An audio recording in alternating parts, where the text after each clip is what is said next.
Hello മക്കളെ, എല്ലാവർക്കും സൈലത്തിന്റെ മലയാള ക്ലാസ്സിലേക്ക് സ്വാഗതം. അപ്പൊ നമുക്ക് ഇനി വരാനുള്ളത് ഏതാണ്? മലയാള സെക്കൻഡിന്റെ പരീക്ഷയാണ് അല്ലെ. അപ്പൊ മലയാളം ഫസ്റ്റും അതേപോലെ ബാക്കിയുള്ള വിഷയങ്ങളൊക്കെ അടിപൊളിയായിട്ട് നമ്മൾ സൈലത്തിന്റെ കൂടെ പഠിച്ചിട്ടുണ്ട്. അപ്പൊ എന്താണ് എന്നൊക്കെയുള്ളത് നിങ്ങൾക്ക് കൃത്യമായിട്ട് അറിയാം അല്ലെ. പരീക്ഷ എങ്ങനെയാണെന്ന് മനസ്സിലായി, ഏത് രീതിയിൽ ടൈം മാനേജ് ചെയ്യണം അല്ലെ. അപ്പൊ ഒരുപാട് പുതിയ തരത്തിലുള്ള ചോദ്യങ്ങളൊക്കെ നമുക്ക് വന്നിരുന്നു. അപ്പൊ മലയാള സെക്കൻഡും എന്ത് ചെയ്യണം? നമുക്ക് അടിപൊളിയായിട്ട് നമുക്ക് പഠിക്കണം. അപ്പോൾ ഇതിനു മുമ്പ് ഒരു വീഡിയോയിൽ ടീച്ചർ പറഞ്ഞു തന്നിരുന്നു അല്ലെ, എന്തൊക്കെയാണ് പാഠഭാഗങ്ങൾ ഈ ഒരു അക്കാഡമിക് ഇയറിൽ നമുക്ക് പഠിക്കേണ്ടത്, ഏതൊക്കെയാണ് പാഠഭാഗങ്ങൾ ഉള്ളത് ഈ ഒരു ഓണപരീക്ഷയ്ക്ക് എന്നൊക്കെ നമ്മൾ ഡിസ്കസ് ചെയ്തിരുന്നു. അപ്പോൾ ഓണപരീക്ഷയിൽ നമുക്ക് പഠിക്കാനുള്ള പാഠഭാഗങ്ങളിൽ പ്രധാനപ്പെട്ട ഒരു പാഠഭാഗമാണ് കൊച്ചു ദേവദാരു എന്ന് പറയുന്ന നമ്മളുടെ പാഠഭാഗം. ഓക്കെ, അപ്പോൾ ആ പാഠഭാഗം എന്താണ് എന്നുള്ളതും അതിൽ നിന്ന് നമുക്ക് ചോദിക്കാൻ സാധ്യതയുള്ള ഒരു പ്രധാനപ്പെട്ട ചോദ്യമാണ് ഈ ഒരു വീഡിയോയിൽ ടീച്ചർ ഡിസ്കസ് ചെയ്യാൻ പോകുന്നത്. അപ്പോൾ മാക്സിമം ഫ്രണ്ട്സിനൊക്കെ മക്കൾ വീഡിയോ ഒക്കെ ഷെയർ ചെയ്ത് കൊടുക്കുക.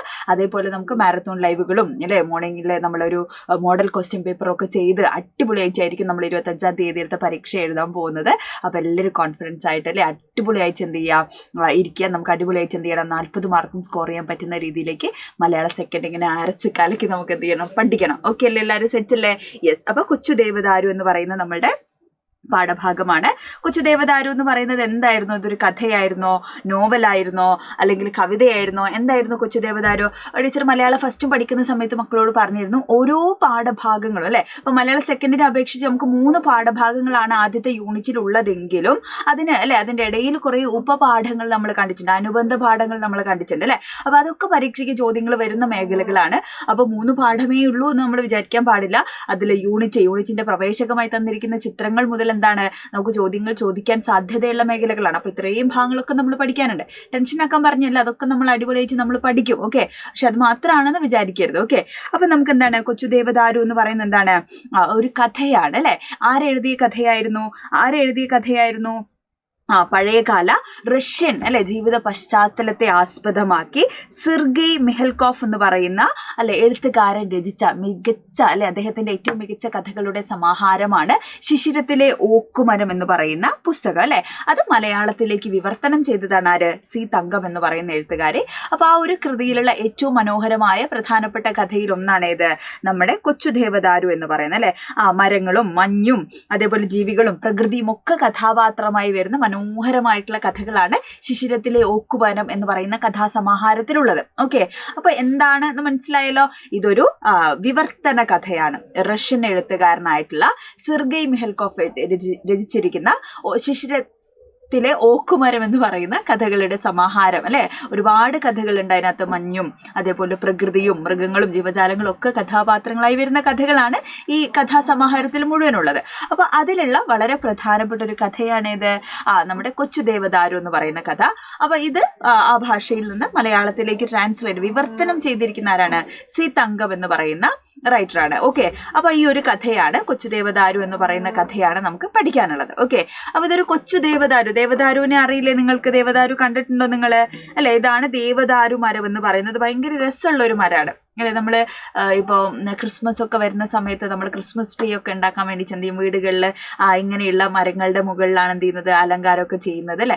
അപ്പൊ ഭയങ്കര രസമുള്ള ഒരു ക്രിസ്മസ് ട്രീ പോലെയുള്ള അല്ലെ ഒരു മരമാണെന്ത്, ക്രിസ്മസ് ട്രീ പോലെയുള്ള മരമാണെന്ന് അല്ലെ. അതേപോലെയാണ് എന്ത് ഇരിക്കണേ, നമ്മൾ ആർട്ടിഫിഷ്യലായിട്ട് ഉണ്ടാക്കുമ്പോഴും ഈ കൊച്ചു ദേവദാരുവിനെ പോലെ തന്നെയൊക്കെ ഇരിക്കും അല്ലെ ആ മരം കാണാൻ. ഓക്കെ, അപ്പോൾ ഈ ഹിമാലയൻ പ്രദേശങ്ങളിലാണ്, അതായത് തണുപ്പുള്ള പ്രദേശങ്ങളിലാണ് ഈ വൃക്ഷം ധാരാളമായിട്ട് വളർന്ന് കാണും. നമ്മളൊക്കെ നാട്ടിലുണ്ടാവും അല്ലെ. ദേവദാരു വൃക്ഷമുള്ള ആളുകളൊക്കെ കമന്റ് ചെയ്യണം. ഓക്കെ, അപ്പൊ ഹിമാചൽ പ്രദേശ്, കാശ്മീർ, ഉത്തർപ്രദേശിന്റെ വടക്കൻ ഭാഗങ്ങൾ, പഞ്ചാബ് എന്നിവിടങ്ങളിലാണ് എന്ത് ചെയ്യുന്നത്, ഈ ഒരു ദേവദാരു വൃക്ഷം കൃഷി ചെയ്യുന്നത്. ഏകദേശം 85 മീറ്ററോളം ഉയരത്തിൽ വളരുന്ന ഒരു വൃക്ഷമാണ്. 750-900 വർഷങ്ങളൊക്കെ പഴക്കമുള്ള ദേവദാരു വൃക്ഷങ്ങളൊക്കെ ഉണ്ട് കേട്ടോ.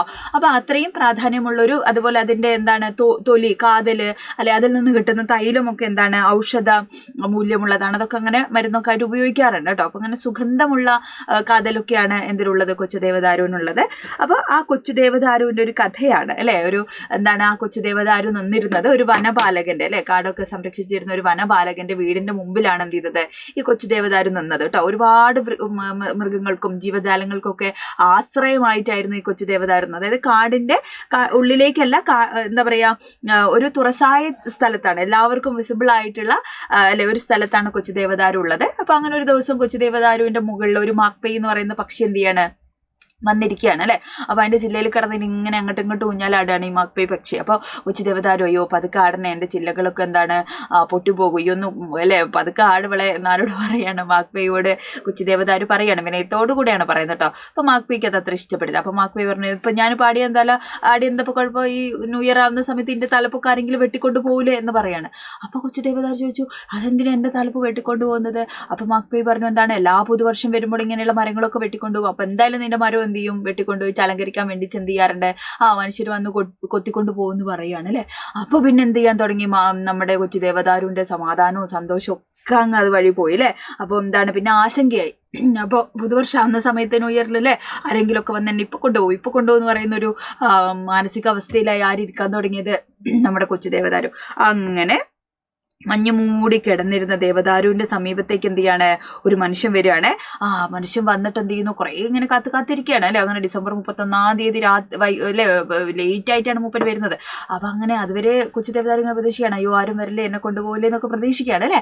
അപ്പോൾ അങ്ങനെ വരുന്നു അല്ലേ. അങ്ങനെ വന്നിട്ട് നിന്നെ കണ്ടത് നന്നായി എന്ന് അയാൾ പറയാണ്. അപ്പോഴത്തേക്ക് എൻ്റെ കൊച്ചു ദേവദാരു ബോധം കിട്ടു വീണു അല്ലേ.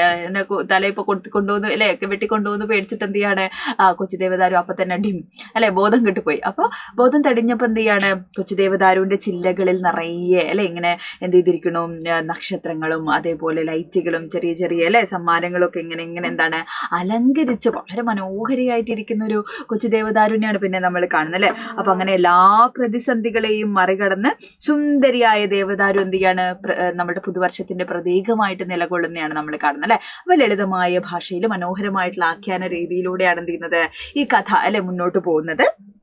ഒരുപാട് വാങ്മയ ചിത്രങ്ങൾ അല്ലെ. വാങ്മയ ചിത്രങ്ങൾ എന്ന് പറഞ്ഞു കഴിഞ്ഞാൽ വാക്കുകൾ കൊണ്ട് എഴുത്തുകാരൻ നിർമ്മിക്കുന്ന ചിത്രം. അതായത് എഴുത്തുകാരൻ പറയുന്ന സമയത്ത് നമുക്ക് എന്ത് ചെയ്യാണ്, നമ്മുടെ മനസ്സിൽ ഇങ്ങനെ കാണാൻ പറ്റും അല്ലേ. കൊച്ചു ദേവദാരു ഇങ്ങനെ അലങ്കരിച്ച് നിൽക്കുന്നതും ഒറ്റയ്ക്ക് മാറി നിൽക്കുന്നതും കാടിന്റെ നടുക്കിൽ നിൽക്കുന്നതും വനപാലകന്റെ വീടും ഒക്കെ നമുക്ക് മനസ്സിൽ കാണാൻ പറ്റും. അപ്പോൾ ആ രീതിയിൽ വാക്കുകൾ കൊണ്ട് അല്ലെ നമുക്ക് വരച്ച് കാണിക്കാൻ പറ്റുന്ന തരത്തിലേക്കുള്ള എന്താണ് രീതിയിലാണ് ഈ കഥ എഴുതിയിരിക്കുന്നത്.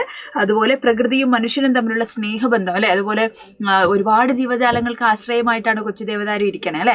അപ്പൊ ആ കൊച്ചു ദേവദാരുവിന്റെ എന്താണ് ആ സ്നേഹത്തെയും കൊച്ചു ദേവദാരുവിന്റെ ആ ഒരു എന്താ പറയാ മറ്റുള്ളവരോടുള്ള സൗഹൃദത്തെയും ഒക്കെ നമുക്ക് ഇതിനകത്ത് കാണാൻ പറ്റും. പ്രകൃതിയും തമ്മിലുള്ള സ്നേഹം അല്ലെ, പ്രകൃതിയും മനുഷ്യനും തമ്മിൽ ചേർന്ന് നിൽക്കുന്നതിന്റെ പ്രാധാന്യം ഒക്കെ എന്ത് ചെയ്യുന്നുണ്ട് ഈ ഒരു കുഞ്ഞു കഥയിലൂടെ നമുക്ക് മനസ്സിലാവണോ.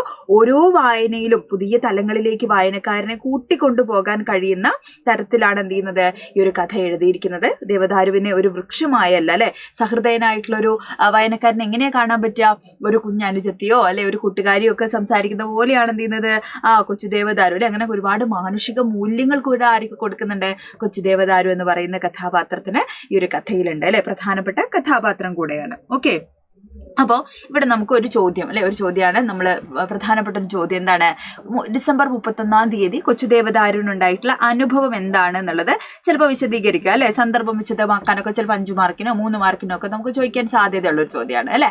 അപ്പോൾ എന്തായിരിക്കും നമ്മൾ എഴുതുക അല്ലെ, കൊച്ചു ദേവദാരു എന്താണ് എന്താ പറയാ എങ്ങനെയെങ്കിലും അല്ലെ ഈ ഒരു ദിവസം കഴിഞ്ഞാൽ മതി എന്ന് പ്രതീക്ഷിച്ചിരിക്കുകയാണ് കൊച്ചു ദേവദാരു. കാരണം മാക്പേ പറഞ്ഞത് പ്രകാരം പുതുവർഷത്തിലേക്ക് എന്ത് ചെയ്യും, ഏതെങ്കിലും മനുഷ്യർ വന്നിട്ട് നിന്നെ വെട്ടിക്കൊണ്ടുപോകുമെന്ന് പറഞ്ഞിരുന്നു. അപ്പോൾ ആ ഭയത്തിലാണ്. അപ്പോൾ ഈ ഒരു ദിവസം എങ്ങനെയെങ്കിലും കഴിഞ്ഞ പിന്നെ വെട്ടൂലല്ലോ. അപ്പോൾ ആ ഒരു ദിവസം എങ്ങനെയെങ്കിലും കടന്നു കൂടണമേ എന്നാണ് ആര് പ്രാർത്ഥിച്ചിരിക്കുന്നത്, കൊച്ചു ദേവദാരു അല്ലെ. അപ്പോൾ അങ്ങനെയാണ് കൊച്ചു ദേവദാരു എന്ത് ചെയ്യുന്നത്, പേടിച്ച് നിൽക്കുമ്പോഴാണ് ഒരു മനുഷ്യൻ വന്നിട്ട് എന്ത് ചെയ്യുന്നത്, ഇത് തന്നെ പറ്റിയ സന്ദർഭം അല്ലെ, ഇതാണ് അല്ലെ ഞാൻ അന്വേഷിച്ച് വന്ന ആളെന്നൊക്കെ പറയാണ്. അപ്പൊ തന്നെ കൊച്ചു ദേവദാരു എന്ത് ചെയ്യണു, ബോധം കെട്ട് വീഴാണ്, ദിന്തരികിടത്തോം എന്ന് പറഞ്ഞത്. കൊച്ചു ദേവദാരു എന്ത് ചെയ്യുന്നു, പേടിച്ചു പോകും അല്ലെ. അപ്പൊ അങ്ങനെ പേടിച്ച് ബോധമൊക്കെ പോയി. അത്രയേ ഉള്ളൂ, ഭയങ്കര നിഷ്കളങ്കയായിട്ടുള്ള അല്ലെ, ഭയങ്കര പേടിയൊക്കെ ഉള്ള ഒരു കൊച്ചു ദേവദാരുവാണ് അല്ലെ. ഒന്നും ചെറിയ വളർന്നു വരുന്നേ ഉള്ളൂ, അതിന് കാര്യങ്ങളൊക്കെ മനസ്സിലാക്കി വരുന്നേ ഉള്ളൂ. അപ്പൊ അത് പേടിക്കുകയാണ് അല്ലെ. അപ്പൊ അങ്ങനെ കൊച്ചു ദേവദാരു എന്ത് ചെയ്യാണ്, പിന്നെ കണ്ണു തുറക്കുന്ന സമയത്ത് നിറയെ വർണ്ണാഭങ്ങളൊക്കെ നിറയെ എന്താണ് ചില്ലകളൊക്കെ അലങ്കരിക്കപ്പെട്ട് പലതരത്തിലുള്ള കുടുക്കൾ രസക്കുടുക്കളൊക്കെ അങ്ങനെ തൂക്കി നക്ഷത്രങ്ങളൊക്കെ തൂക്കി ഭയങ്കര മനോഹരിയായിട്ടായിരുന്നു നിന്നത് കൊച്ചു ദേവദാരു അല്ലെ. അപ്പൊ ആ ഒരു സിറ്റുവേഷനാണ് എന്ത് ചെയ്യുന്നത് ഇവിടെ 31 അല്ലെ സംഭവിക്കുന്നത്. അപ്പൊ അത് മേ ബി എന്ത് ചെയ്യാം, നമുക്കൊരു ചോദ്യമായിട്ട് നമുക്ക് വരാൻ സാധ്യതയുണ്ട്. ഇതേപോലെ നിങ്ങൾക്ക് ഏതെങ്കിലുമൊക്കെ പാഠഭാഗങ്ങൾ അല്ലെ ടീച്ചർ പറഞ്ഞു തരണം എന്നുണ്ടെങ്കിൽ എന്ത് ചെയ്യാം, മക്കൾ താഴെ കമൻറ്റ് ചെയ്യുക. അതേപോലെ എന്താണ് നമുക്ക് പാഠഭാഗങ്ങളൊക്കെ ക്ലിയർ ആയിട്ട് നമുക്ക് അടിപൊളിയായിട്ട് നമ്മുടെ ലൈവുകളിൽ നമുക്ക് സെറ്റ് ആക്കണം. അപ്പോൾ മാക്സിമം ഫ്രണ്ട്സിനൊക്കെ മക്കളെ വീഡിയോ ഷെയർ ചെയ്ത് കൊടുക്കുക, ലൈക്ക് ചെയ്യണം. ഓക്കെ, അപ്പോൾ നമുക്കിനി വീണ്ടും കാണാം. ബൈ.